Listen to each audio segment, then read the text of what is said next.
The future of Persona is imminent, people. Batten down the hatches, get prepared, bust out a bit of protein cause we're hitting the gym. Yeah? I don't want to hear any excuses when it comes to leg day either. Persona 3's reload is almost, and I mean almost, upon us. And with it, it is bringing a lot of changes to the Persona 3 formula that may be new and scary to some of you, but for a lot of newer Persona fans, well, it may bring P3 right along in line to what they may expect when it comes to a Persona game. Now, brief lay of the land. Persona 3 has two main versions alongside it. You have Persona 3 Fez, which is kind of like your golden or your royal version for Persona 3, touches up some stuff from the base game and adds on an epilogue called The Answer. And then you have a different version, Persona 3 Portable, which is the version many of you, if watching this video, may have played because that is the version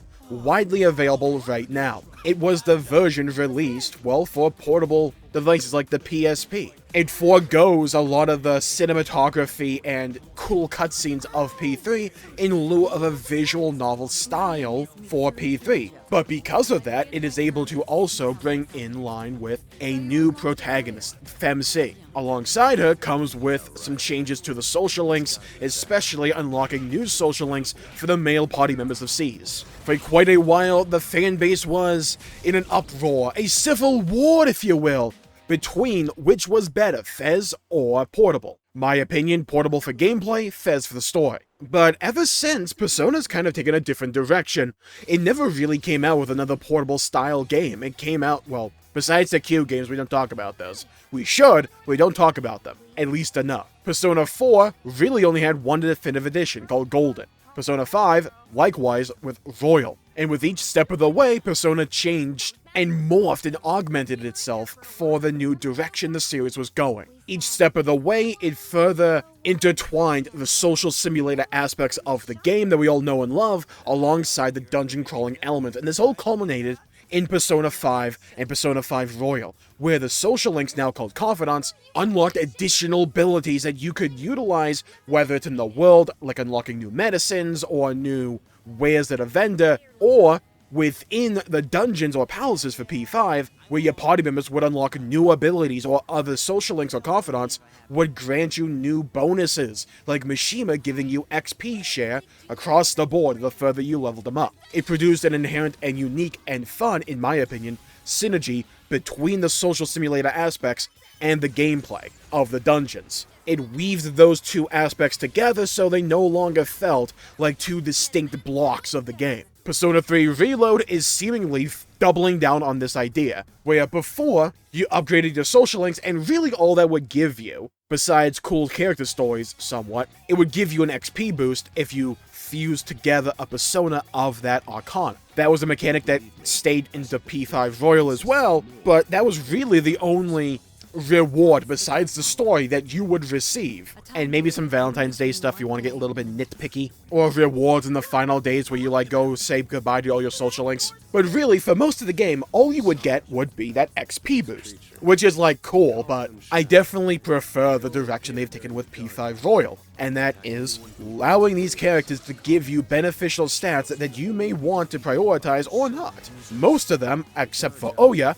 are really powerful and good in some capacity. Kawakami allows you to do nighttime activities, not that way, after running mementos or a palace. She gives you more free time, which is invaluable in a game like Persona, which is so intrinsically tied to time management. Mishima gives you the XP boost, so you're enabled to utilize most of your party throughout the entire game without the need for unnecessary grinding. And for a game like P5 Royal with Baton Pass, that mechanic becomes invaluable and extremely helpful and beneficial. If you want to get into the weeds of it, you could argue that some confidants are better than others, and unless we're talking about Oya, because she's kind of useless, let's be honest, most of the confidants in P5 Royal benefited you in some unique way that was valuable, that you did want, that you kind of wanted to balance out your progression so that you could get some of these social links or these abilities.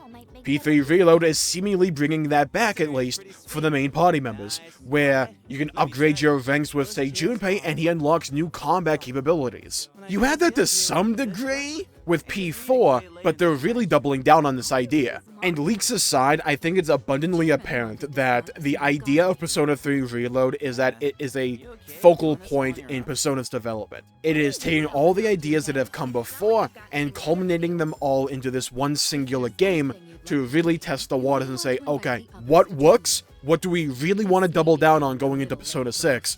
And what do we want to shed or keep behind? What doesn't work? What needs to be configured or needs to be tweaked just a little bit here and there going into the future?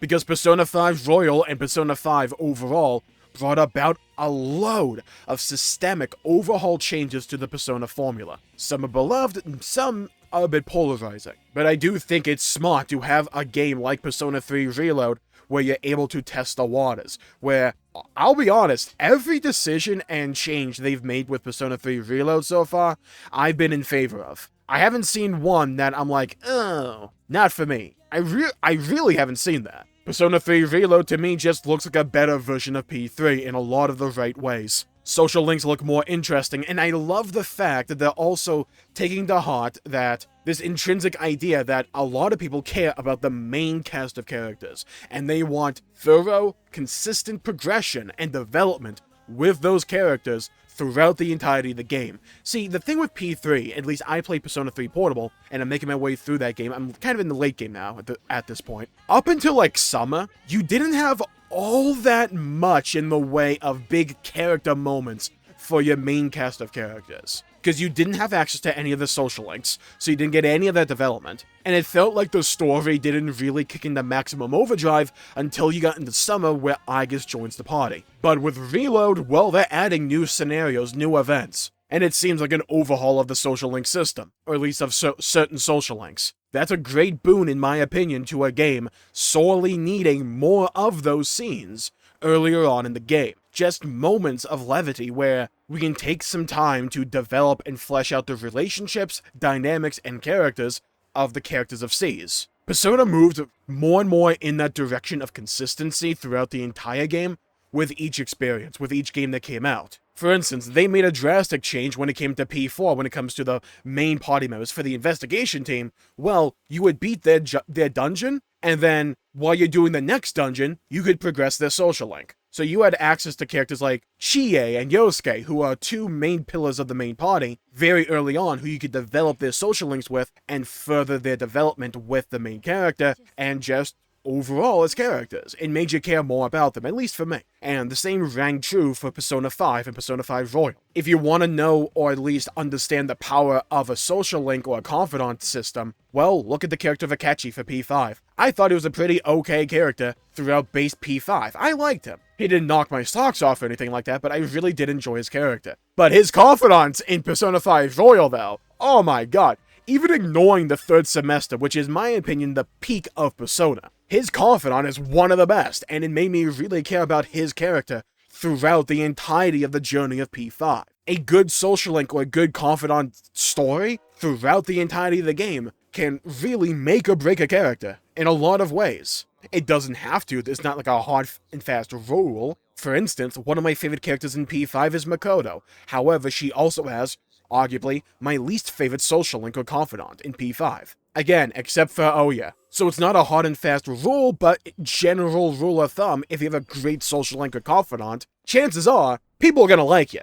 Just like think of certain characters' storylines, like the Sun Arcana from P3, or Ryuji's, or Yosuke's, where you can fit all of this character development and dynamics with the main character who you are playing, the self-insert protagonist. You can insert this through player agency so the player does them at their own pace, so they're more receptive to it, but it doesn't break the flow of the pacing of the main story. That's a powerful thing, and a thing that P3 originally didn't really have. You unlocked most of the main party C's social links rather late into the experience, and for the male characters, unless you're talking about Portable and you're playing as FemC, you just didn't get anything, outside of scattered scenes throughout the main story. And it seems Reload is going to double down on this more idea of a P5 progression, or of character development, taking the time each step of the way to flesh out these characters and these cast of characters, and their dynamics with one another.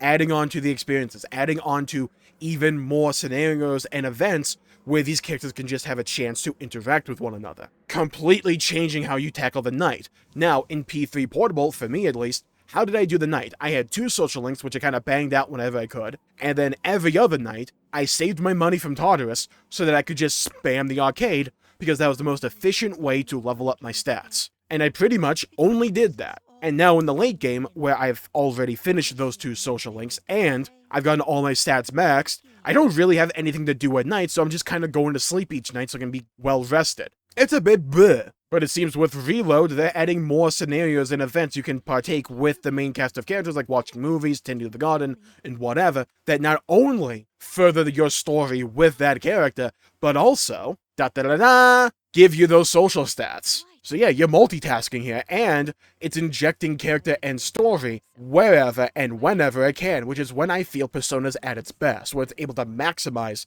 the story events, those character moments, and just tie them all together. I honestly think the night overall could be one of the biggest improvements P3 Reload brings to the table when it comes to the P3 formula. And when it comes into going into P6, I really want to see how the pacing is handled, and how all of these new additions to the P3 idea, well, how do they properly function with one another? I really want to see how that works and how that happens. There's a lot of potential when it comes to P3 Reload, and across the board so far, I'm happy with it. It's 2 thumbs up for me, people. Same thing when it comes to Tartarus. I want to see how they tackle Tartarus this go around, because they've at least shown a desire to have some kind of seemingly infinite replayable grindy content you can do in between the major dungeons and palaces, because they had Mementos with P5, and they expanded on Mementos with P5 Royal and made it far more interesting, in my opinion. I really want to get my hands on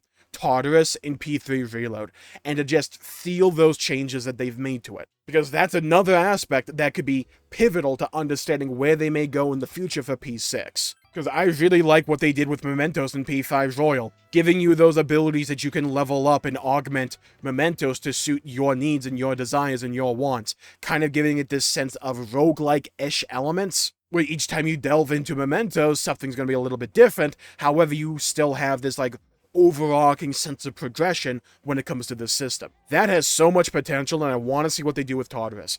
There's so many, like, individual aspects when it comes to P3 Reload, where it really feels like they're taking what they've learned from the past and bringing it into the now, and trying to improve on it, but also testing, is this the direction we want to take P6 in? I really want to see how this final project turns out, because it looks very, very good so far to me. And with that, I will call the video there for the day. Thank you all for tuning in, my pleasure for making the video. If you enjoyed it, please leave a like and subscribe. It really helps the channel out and helps support future content, and I greatly appreciate it. Stay safe, have a great day, go play some video games if you can, and as always, I'll see you all next time. Bye-bye, everybody, until we meet again.